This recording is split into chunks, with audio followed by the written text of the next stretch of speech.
예수님이 나타나셔서 믿는 자가 데려가셨을 때 그 믿음은 다른 게 아닙니다.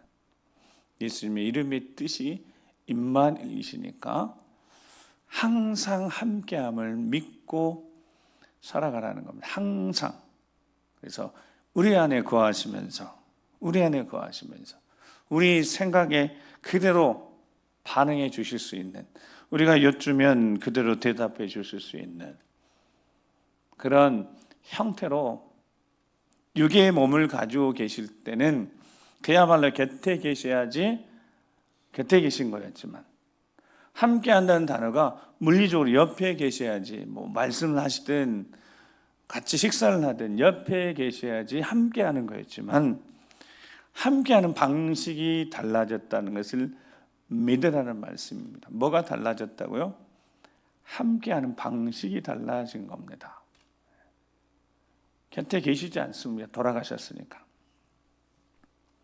예수님 믿고 도망쳤던 제자들도 갈릴리에서 온 이들과 같이 다시 모여서 유대인들 두려워해서 모든 문들을 닫고 있었습니다.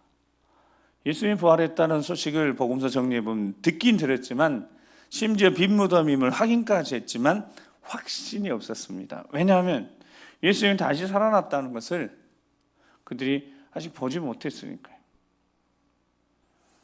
확신 없는 상태로 일단 빨리 안전한 고향으로, 갈릴리 고향으로 돌아가야 되는데, 그 기간이 아직 무교절 기간이라 이러지도 못하고 저러지도 못하고 있는 상태에 있을 때 예수님이, 부활하신 예수님이 그들에게 찾아오셨습니다. 요한복음은 그날, 부활하신 그날 저녁 때 찾아오셨다고 기록하고 있습니다. 갑자기 그들 가운데 서서 너에게 평강이 있을지어다 했습니다. 아마 심장이 약간 누군가는 진짜 큰일 났을지도 모르겠습니다. 문들을 다 닫아놨거든요. 근데 예수님이 들어오셨습니다.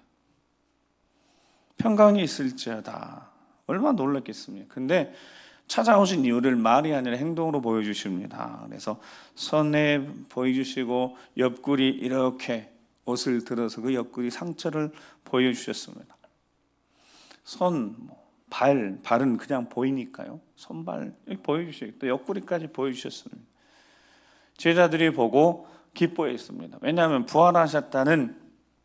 예수님이 부활하셨다는 것을 분명히 눈으로 확인했으니까요. 몸의 상처를 보고 말씀하심을 듣고, 오늘 아까 교동문에 영은 몸이 없잖아요. 근데 몸의 형태를 가지고 있습니다. 근데 그 몸이 이런 물리적으로 벽을 지나쳐서 올 수 있는 몸이니까 달라진 몸이잖아요. 그리고 먹을 것도 먹으셨습니다. 부활의 어떤 새로운 몸 형태, 언젠가 우리도 그렇게 부활의 첫 열매가 되셨고, 우리도 그렇게 부활할 것이라는 것을 보여주시면서 정말 부활하셔서 그들 가운데 나타나셨습니다. 그리고 평강을 선포하셨습니다. 축복하셨습니다. 그리고 하시는 말씀이, 아버지께서 나를 보내신 것 같이 나도 너희를 보낸다라는 말씀을 하셨습니다. 찾아오신 이유가 있었습니다. 예수님이 부활하셨는데 그 부활을 다 제자들에게 증명할 이유도 없으신데, 찾아오신 이유가 뭐라고 말씀하냐면, 우리 본문에 있지 않았지만, 자, 앞에 여러분 성경 보시면, 자, 20절 말씀 같이 한번 읽어보겠습니다. 20절 성경 있으시죠? 자, 시작.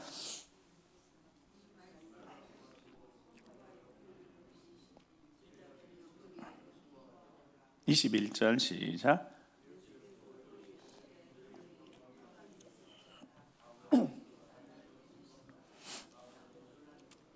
아멘. 자, 예수님이 찾아오신 이유가 아버지께서 나를 보내신 것처럼 나도 너희를 보내시기 위해서 찾아오셨다는 겁니다. 그리고 뒤에 이제 성령, 숨을 내쉬며 성령을 받으라 그랬으니까, 보내심을 받을 때, 보낼 때 그냥 보내시지 않고 누구를, 성령을 받고 보내게 하시려고.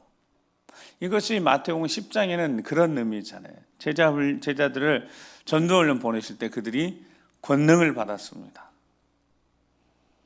그리고 전도 현장에 갔습니다. 똑같이 이제 부활하신 주님이 그들을 나를 아버지가 보내신 것 같이 나도 너희를 어디로 보낼 것이다. 그렇게 부활의 주님 찾아오신 이유가 명확했습니다. 근데 이 단어는 아버지께서 나를 보내신 것, 이 단어는 보낸다, 이 단어는 떼어내서 보낸다라는 뜻입니다. 예수님과 하나님은 하나이고 예수님 공간적으로 물리적으로 하나님 나라가 있다고 하면 거기에 계신 분이시잖아요. 하나님 보좌 우편에 원래 계신 분이잖아요. 근데 하나님이 보내신 겁니다. 어디로요? 세상으로. 어떻게요? 육신의 몸을 입고. 그 육신의 몸을 입고 다시 예수님이 원래 계셨던 곳으로 돌아갈 수 있으실까요? 육신의 몸을 입고 계시는 이 땅에 33년 동안 계신 그 육신 그대로 다시 예수님이 원래 계셨던 그 하나님 보좌 우편에 다시 돌아갈 수 있으시겠냐고요? 절대로 못 돌아가죠. 그 몸으로는. 그러니까 부활하셨습니다. 부활하신 몸이 달라요. 이전 몸하고 절대적으로 다릅니다. 자, 그렇게 예수님을 보내셔서 예수님은 다 이루시고 부활하셨고 다시 분명히 돌아가실 겁니다. 돌아가시기 전에 40일 동안 계신 거니까. 그것처럼 아버지가 나를 있는 자리 옆에 있다 떼어서 보내신 것처럼 예수님도 어떻게 하시겠다고요? 그들을 밀어서 보내시겠다는 겁니다. 정확히는 파송인 거죠. 어디로요? 내가 보내고 싶은 곳으로 보내실 것이라는 겁니다. 어디로 보낸다고요? 부활한 주님이 내가 보내고 싶은 데로 보내신다는 거예요. 그리고 혼자만 보낸 것이 아니라 누구랑? 성령을 받으라 해서 성령을 받고 보내실 것이다는. 그러니까 정확하잖아요. 사도행전의 이야기가. 사도행전의 기록이 정확하잖아요. 성령이 너희에게 임하시면 너희가 권능을 받고 예루살렘과 온 유대와 사마리아 땅까지 내 증인이 되리라. 그 말씀 그대로잖아요. 보내시는데 어디든 보내실 거예요. 근데 너희만 보낸 게 아니라 성령을 받고 그들을 보내실 거라는 거예요. 예수님을 3년 동안 함께 했습니다. 예수님 부르셨고 예수님 믿고 정말 모든 거 다 버리고 따랐던 사람들입니다. 3년의 시간 함께 했습니다. 정확히는 단 거의 한 번도 예수님과 떨어져 본 적이 없습니다. 우리가 한 대로 변화산에 마태복음 17장에 보면 잠깐 베드로, 야고보, 요한 데리고 높은 산에 올라가시고 나머지 셋 다 뭐 이 정도? 이거는 떨어진 게 아니잖아요. 요한복음 4장에 보면 지쳐 수가 사마리아 지나가서 잠깐 쉬고 있고 음식 가지러 가는 이건 이제 떨어진 게 아닌 거잖아요. 3년 동안 한 번도 보니까 떨어진 적이 없는 이들입니다. 근데 예수님이 십자가에 못 박혀 갑자기 돌아가시고 예수님 잃고 제자들이 불안한 거죠. 두려운 거죠. 외적으로는 유대인들 때문에 예수님 죽인 유대인들이 두려운 거고 내적으로는 불안함이 커졌습니다. 숨어 있을 수밖에 없습니다. 아니 예수님 살아계시면 그럴 이유가 없잖아요. 예수님 함께 계시면 두려워할 이유도 없고 걱정할 이유도 없고 불안할 이유도 없습니다. 예수님이 어떤 분인지 제대로 눈으로 똑똑히 봤기 때문에. 근데 예수님 보이지 않잖아요. 돌아가셨잖아요. 그들은 지금 예수님이 무덤에 실은 안치한 거 장례 치르는 거 본 자들이잖아요. 아침에 시신은 안 계셔도 부활했다는 자체를 상상조차 못했기 때문에 그들이 믿지 못하고 있었는데 예수님 찾아오셔서 평안하냐라고 물으신 다음에 예수님 하시는 말씀이 보내실 거다는 거예요. 이 말씀을 들을 때 제자들의 마음이 어떠했겠습니까? 그 불안함, 두려움. 근데 예수님은 자신을 믿고 따르고 사랑하고 지금까지 함께한 제자들 두고 떠나시는 것에 대해서 미리 말씀을 하셨습니다. 예수님도 십자가를 지시는 그 십자가의 심한 고통도 고통 그 앞에 두고 힘든 마음이 있으셨지만 예수님이 또 하나의 마음의 큰 무거움은 이 자신만 믿고 3년 동안 따랐던 제자들을 두고 떠나시는 것도 예수님 마음에 큰 어려움이셨다고요. 그러니까 예수님은 미리 계속해서 무슨 말씀을 계속 하셨다는 말씀이 있었습니다. 그게 요한복음 14장에 계속 예수님 말씀하셨는데 14장 17절 19절 말씀에 보면 그는 진리의 영이라 세상은 능히 그를 받지 못하나니 이는 그를 보지도 못하고 알지도 못함이라. 그러나 같이 읽기 시작. 그러나 너희는 그를 아나니 그는 너희와 함께 거하시며 또 너희 속에 계시겠습니다. 내가 너희를 과와 같이 버려두지 아니하고 너희에게로 오리라. 조금 있으면 세상은 나를 다시 보지 못할 것이로되 너희는 나를 보리니 이는 내가 살아있고 너희도 살아있겠습니다. 아멘. 미리 말씀해 주신 거죠. 그러니까 말씀이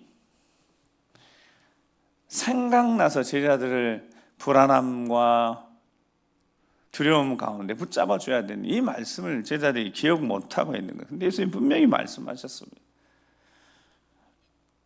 진리의 영이 오실 거고, 근데 그 오시는데 18절이 진리의 영하고 18절에 나하고 같다는 말씀을 하신 겁니다. 진리의 영이 오는데 너희 함께 거하시고 너희 속에 계시겠는데 18절에 내가 너희를 고와 같이 버리지 아니하고 내게로 오라. 그러니까 그 진리의 영하고 나하고 예수님하고 같다는 거예요. 버려주지 않고 너희를 고와 같이 버려주지 않고 어떻게 해요? 너희에게로 오리라고 그랬으니까. 조금 있으면 세상이 나를 보지 못할 것이로되, 즉 세상의 눈으로 육안의 눈으로 보면 예수님 돌아가셨으니까 다시 못 보는 거죠. 근데 너희는 나를 볼 것이래요. 왜냐하면 내가 살아있으니까. 죽었으나 살아있고 다시 부활할 것이니까. 너희도 살아있겠다고. 부활하신 예수님을 구주로 고백하면 너희도 나처럼 부활할 거야. 근데 이 말을 그때는 이해하지 못했던 것뿐인 거고요. 두렵고 불안한 현실 속에서 제자들이 부활하신 예수님을 이제 만났습니다. 그리고 보내시겠다고 말씀하시며 어떤 목적지 다른 곳으로 파송하실 것이라 말씀하시면서 숨을 내쉬며 성령을 받으라 그랬으니까. 근데 그 성령이 어떤 분이신지 그 성령을 받게 되면 어떤 것을 얻게 되어지는지 다 미리 말씀하셨습니다. 요한복음 14장 26, 28절 우리가 잘 아는 말씀처럼 보혜사고 아버지께서 내 이름을 보내신 성령, 그래서 내 이름을 그러니까 내 이름을 보내니까 나랑 똑같은 거예요. 나랑 같은 존재라는 거. 나와 같다는 거. 그가 너희에게 모든 것을 가르치고 내가 너희를 가르친 것처럼 내가 너에게 말한 모든 것도 생각나게 하시는 그 진리의 영, 보혜사 하나님 아버지께서 내 이름을 보내실 성령이 너희에게 함께하면, 자 27절 어떤 결과를 가져오는지 27절 읽겠습니다. 시작. 평안을 너희에게 주시노니 곧 나의 평안을 너희에게 주노라. 내가 너희에게 주는 것은 세상에 주는 것 같지 아니하니라. 너희는 마음에 근심하지도 말고 두려워하지도 말라. 아멘. 자, 평안을 너희에게 끼치노니, 평안이 너희에게 스며들고 침투해서 너희가 평안 얻게 되는데 그 평안이 나의 평안인 겁니다. 나의 평안. 예수님이 십자가에서 이렇게 고백하셨잖아요. 엘리 엘리 라마 사박다니. 그러니까 예수님조차도 홀로 된 버림받은 것에 대한 두려움과 불안함도 예수님도 느꼈습니다. 인간적으로 버림받은 것처럼 느꼈습니다. 그 위기의 순간에 하나님이 예수님 위로해 주셨고, 예수님 마지막 아버지 손에 영혼 맡기시고 다 이루었다 하시면서 평안 가운데 예수님이 죽음을 맞이하셨습니다. 예수님 두려움 가운데 막 고통 가운데 마지막 호흡 그 순간 맞이하신 게 아니라 평안 가운데. 그래서 예수님이 뭐라고 나의 평안을 너희에게 주노라. 그 나의 평안이 어떤 평안이겠어요? 하나님 아버지가 함께 하심으로 얻는 평안함. 예수님도 똑같이 인생이셨으니까 매우 심히 고민하고 죽게 될 정도로 십자가가 쉽지 않았다. 십자가에서도 정말 예수님이 아버지 나의 하나님 어째 나를 버리셨나이까, 이 경험을, 버림받은 경험을 예수님도 하셨다고요. 그런데 예수님이 그 순간에 아버지 하나님의 위로하심, 어떤 식의 위로인지 모르겠지만 그 하나님의 아버지의 위로하심 받고 평안함 가운데 다 이루었다. 아버지요, 내 영혼 아버지 앞에 올려드림 맡깁니다라고 평안 가운데 마지막을 맞이했던 그 나의 평안을 누구에게도 지금 예수님 잃어버려서 버림받은 것 같고 불안하고 두려워하고 있는 제자들에게 성령을 받게 되면, 성령이 오시게 되면 너희가 누구의 평안? 나의 평안을 얻게 될 것이다. 너희가 어떤 상황 속에서도 그러니까 마음에 뭐하지 말고 근심하지도 말고 두려워하지도 말라. 성령이 오시면 나의 평안을 너희가, 내가 경험한 그 평안을 너희도 경험하게 될 것이니까. 그렇게 말씀하시면서 나는 너희를 보낼 것이다 라고 말씀하시는 겁니다. 어딘가를 보내시는데 그 보내는 곳이 어떤 곳인지 알 수가 없는 곳인데 성령을 받게 되어지면 함께 하실 것이니까, 나의 평안을 얻게 될 것이니까 걱정하지 말고 두려워하지 말라라고 말씀하신 다음에 오늘 본문 읽었던 앞에 23절에 보면 너희가 누구의 죄든지 사하면 사해질 것이요 누구의 죄든지 그대에 두면 그대로 있으리라 하시니라 라는 말씀을 갑자기 하십니다. 그러니까 이 말씀하신 쭉 말씀하고 요한복음 20장 23절은요 갑자기 맥락이 좀 달라져요. 지금 계속해서 함께 하신다는 이야기, 보내시고자 하실 때 성령을 받게 되어지면 나의 평안을 얻게 될 것이다, 미리 말씀하신 걸 정리해보니 이런 말씀입니다. 갑자기 죄를 사하라는 말씀을 하시는 겁니다. 왜 갑자기 예수님이 죄를 사하라는 말씀을 하신 건지, 누구의 죄든지 그대에 두면 그대로 있을 것이니까, 너희가 누구의 죄든지 사하면 사해질 것이니까 죄를 사라는 말씀을 갑자기 하십니다.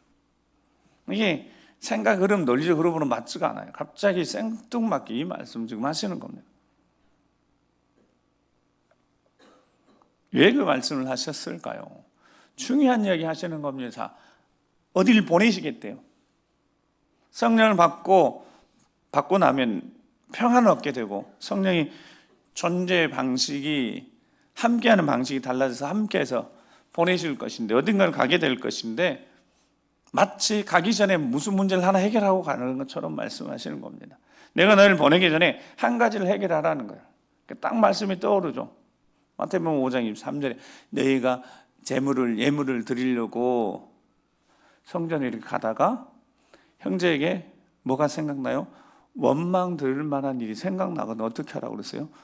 예물을 그냥 놔두고 다시 돌아가서 형제야 화해하고 회복하고 용서를 구하고 다시 와서 예배를 드리라고 말씀하셨습니다. 그러니까 똑같은 거죠. 하나님 말씀은 똑같습니다. 예수님이 살아생전에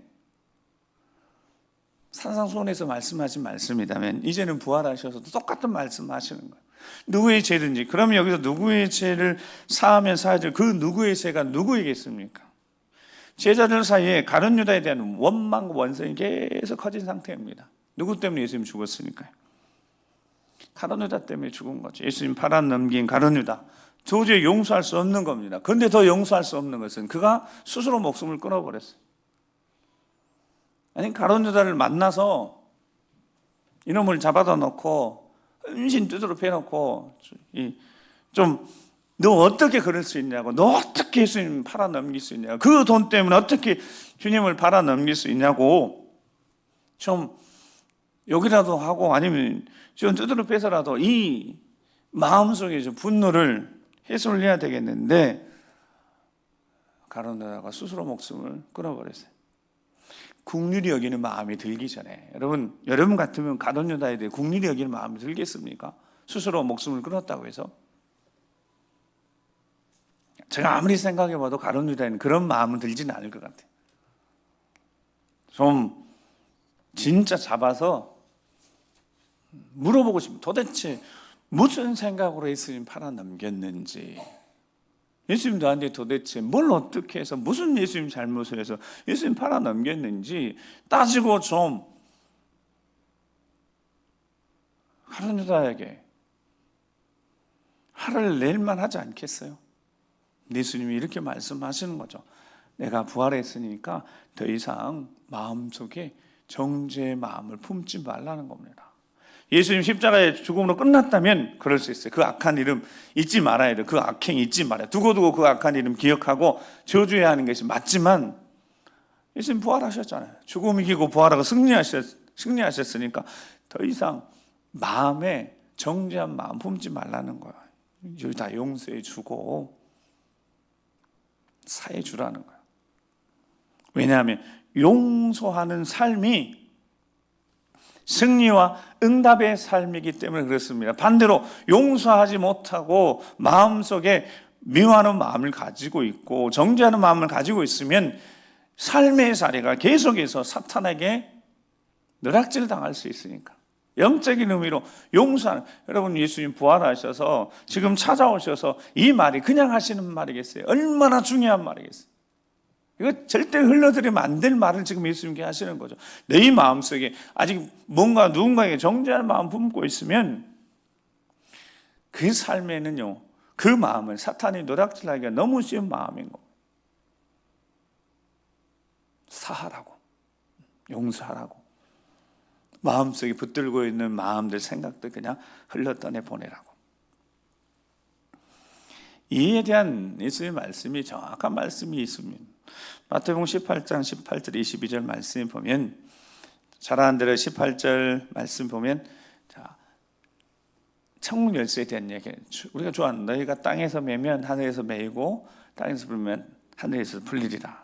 진실로 너희에게 이르노니 너희 중 두 사람이 땅에서 합심하여 무엇이든 구하면 하늘에 계신 내 아버지께서 그들을 위하여 이루게 하시리라. 두세 사람이 내 이름 모인 곳에는 나도 그들 중에 있느니라. 아멘. 자, 천국 열쇠, 기도하면 두세 사람만 모여서 기도하면, 합심해 기도하면 하나님이 들으실 거죠. 나도 그들 중에 있다는 거예요. 근데 그 뒤에, 자, 21절 22절 읽겠습니다. 시작. 그때 베드로가 나와 이르되 주여, 형제가 내게 죄를 범하며 몇 번이나 용서해 주리이까? 7번까지 하리이까? 예수께서 이르시되 내게 이르노니 7번뿐 아니라 7번 70번까지라고 할지니라. 아멘. 자, 이 이야기도 맥락이 안 맞아요. 20절까지 끝나야 되는데 그 뒤에 베드로가 묻습니다. 형제가 내게 범죄하면, 죄를 범하면 몇 번이나 용서해 주리이까? 7번까지 하면 됩니까? 7번 정도면 됩니까? 예수님이 뭐라고 하신다고요? 7번뿐 아니라 7번을 1번까지라도 할지니라. 용서하라는 거죠. 예수님이 그렇게 말씀하셨습니다. 앞에는 무슨 이야기 하는데? 기도의 응답에 대한 이야기를 하셨는데, 두세 사람이 모여서 기도하면 내가 그들 가운데 있고 이 땅에서 풀면 하늘에서 풀리고 이 땅에서 뭔가 매듭을 지으면 하늘에서 매듭 지어지는 이런 약속의 은혜, 기도에 대한 약속의 은혜를 이야기하신 다음에 갑자기 뒤에 용서에 대한 이야기를 하시는 겁니다. 똑같잖아요, 지금.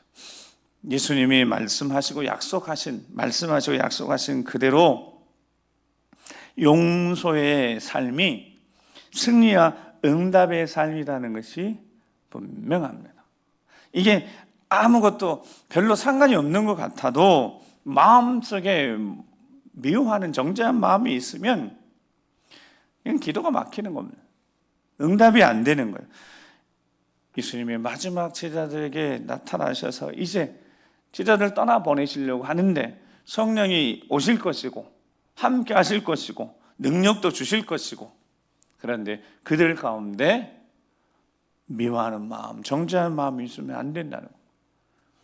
하나님이 들어 쓰시는데, 하나님이 일을 이루는데 그게 걸림돌이 된다는 거예요. 하나님의 영광을 드러내는 삶을 살아가는 하나님의 자녀들에게 오늘 우리에게도 똑같이 주시는 말씀입니다. 응답의 삶을 살길 원하고 뭔가 우리 삶이 해결됐으면 좋겠다 이런 마음을 가지고 살아간다면 하나님 말씀이니까, 여러분 혹시나 마음속에 누군가를 품고 용서하지 못하는 마음이 있다면, 정죄하는 마음이 있다면 그 마음을 주님 앞에 해결받으시기 바랍니다. 그러면 반드시 응답의 은혜가 있을 줄 믿습니다. 예수님이 찾아오신 이유를 보내시려고 그랬어요. 그런데 한 사람이 등장해요. 그 자리에 도마가 없었습니다. 다른 제자들이 나 우리 주님 봤다고, 주님 살아나셨다고 전해줘도 냉소적으로 다른 제자들이 주를 보았다고 하니까 25절에 도마가 내가 그의 손에 못자국을 보며 내 눈으로 확인하고 내 손가락을 그의 못자국에 넣으며, 눈으로 보는 것도 내가 확인하고 손가락 넣어서 내 손을 옆구리에 넣어보지 않고는 믿지 아니하겠다라는 도마가 등장합니다. 다른 사람들은 다 두려워서 어디 돌아다니지 못하고 한 곳에 모여서 있었는데 모르겠어요. 도마는 어디가 있었는지. 도마라는 사람, 여러분 도마를 어떻게 생각하십니까? 성경은 도마를요, 요한복음 11장도 그렇고 요한복음 14장에도 보면 도마는 정확하게 정직한 사람입니다. 즉 믿지 않아지니까, 믿을 수 없으니까 나 못 믿겠다고 한 겁니다. 여러분, 믿지도 못하면서 믿는 척 하는 것이 나쁜 겁니까? 믿지 못하는데 나는 믿지 못한다고, 내가 확인하기 전에는 믿지 못한다고 말하는 것이 잘못된 겁니까? 믿지 못하는 건 이유가 자기가 믿지 못하는 건 못하니까 못한다고 한 겁니다. 나는 믿지 않겠다고 한 겁니다. 도마 결코 의심 많은 사람이 아니라 정직한 사람입니다. 요한복음 11장에 예수님이 돌로 명절에 올라갔다 돌로 맞아 죽을 위기에 처했을 때 피해서 있다가 나사로가 병들어 죽게 됐다는 소식을 듣고 가만히 있다가 다시 가자고 해서 가는데, 제자들이 지금 만류했지만 도마는 어떤 사람이냐면 주와 가자, 주와 함께 죽으러 가자 이렇게까지 할 수 있었던 사람, 우리도 주와 함께 죽으러 가자 이렇게 말했던 사람, 열정도 있었고 용기도 있었던 사람이 도마입니다.